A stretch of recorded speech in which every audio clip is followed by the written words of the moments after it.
News 18 India। देश के लोगों का भरोसा और मजबूत हुआ है। लोगों को हमारी सरकार और कमिटमेंट दोनों पर पूरा भरोसा है। ये कैसे?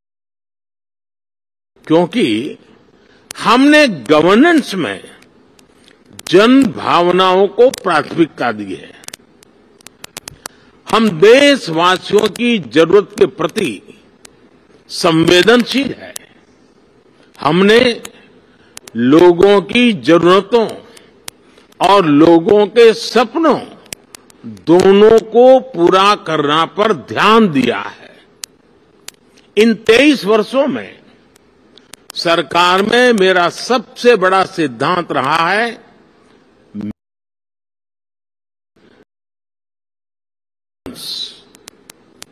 मैंने हमेशा ऐसा एनवायरनमेंट क्रिएट करने पर जोर दिया है जो नागरिकों में एंटरप्राइज और एनर्जी दोनों को और बढ़ाएं।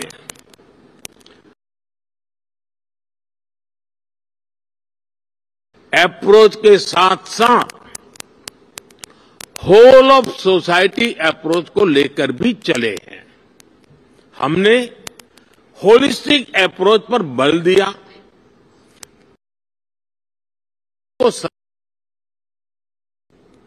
हमने प्रयास किया कि कोई,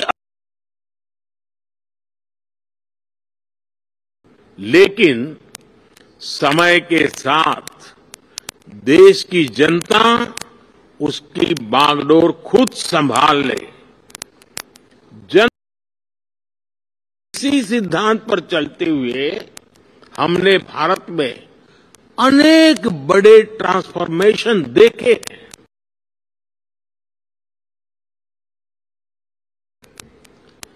गर्ल एजुकेशन को बढ़ाने का अभियान हो, डिजिटल लिटरेसी हो,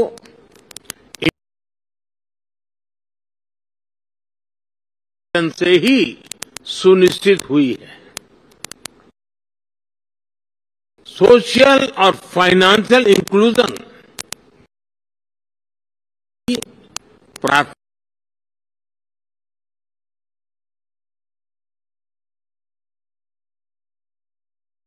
को बैंकिंग से जोड़ा।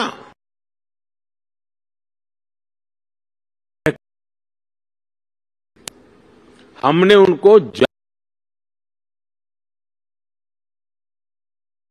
आज इसी का परिणाम है कि आज हम फिनटेक में डिजिटल बहुत आगे निकल गए हैं। हमने विमेन लेड डेवलपमेंट, हम भारतीय महिलाओं का आर्थिक, सामाजिक और राजनीतिक सशक्तिकरण कर रहे हैं। कानून बनाकर हमने भारत की पार्लियामेंट में रिजर्वेशन भी दिया। हम आज भारत के युवाओं के लिए नए अवसर बना रहे हैं, उसके स्किल डेवलपमेंट पर फोकस कर रहे हैं।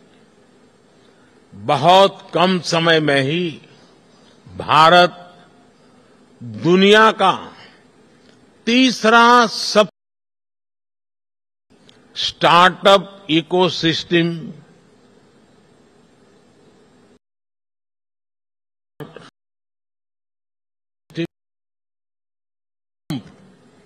आज हम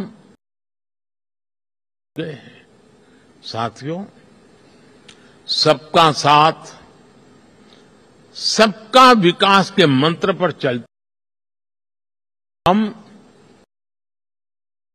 डिलीवरी और सैचुरेशन के अप्रोच पर बल दे रहे हैं।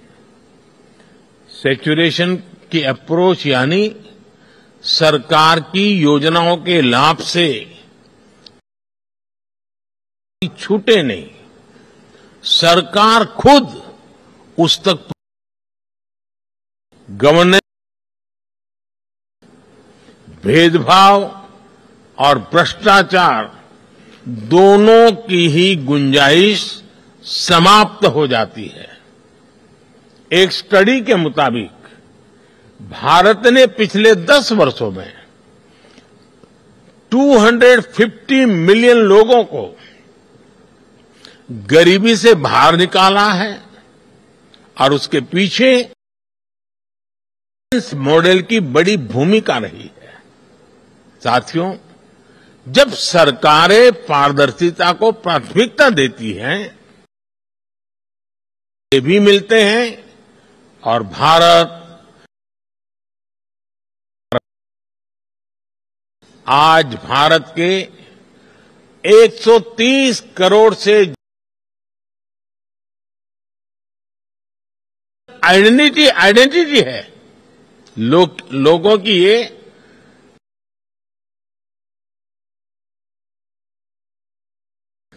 उनके मोबाइल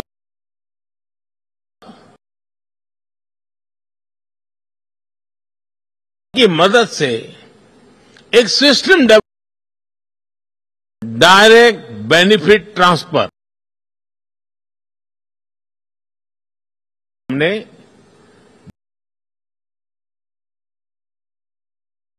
$1 बिलियन से सीधे ट्रांसफर किए हैं। ऐसा करके हमने करप्शन की बहुत बड़ी गुंजाइश को कर दिया है। हमने देश के $33 बिलियन से ज्यादा गलत हाथों में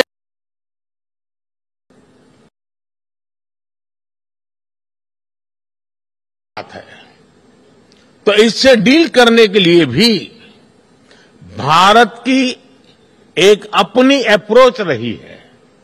भारत आज सोलर, विंड जितना हासिल किया है, उसे लौटाने का प्रयास भी करना चाहिए। इसलिए भारत ने विश्व को एक नया मार्ग सुझाया है, जिस पर चलते हुए हम पर्यावरण की बहुत मदद कर सकते हैं। ये मार्ग है मिशन लाइफ, यानी लाइफस्टाइल फॉर एनवायरनमेंट का।